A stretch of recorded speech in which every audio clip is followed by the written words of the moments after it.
ये हकीकत थी या बस मेरा वहम, मुझे आज भी समझ नहीं आती। जब मैं उस दिन को याद करती हूँ, तकरीबन मेरी उम्र 13 साल थी।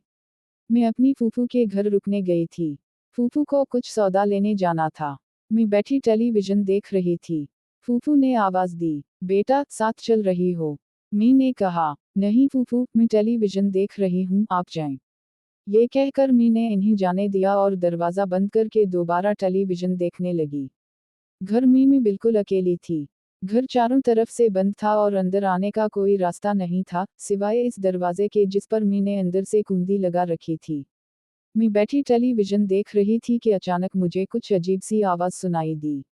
मैंने टेलीविजन का वॉल्यूम कम किया और ध्यान से उस आवाज़ को सुनना शुरू किया। वो आवाज़ आहिस्ता आहिस्ता तेज होने लगी।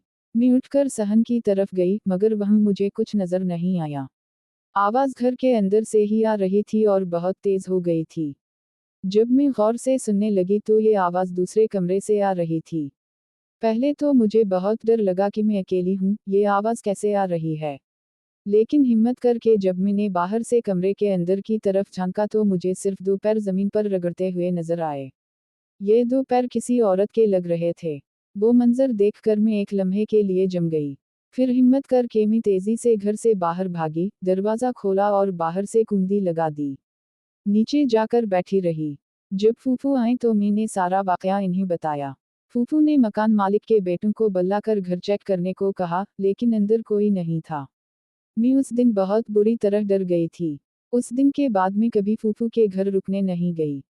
मैंने जो देखा वही मैं यहाँ बयान कर रही हूँ, ये हकीकत थी या मेरा वहम, मुझे खुद भी नहीं मालूम।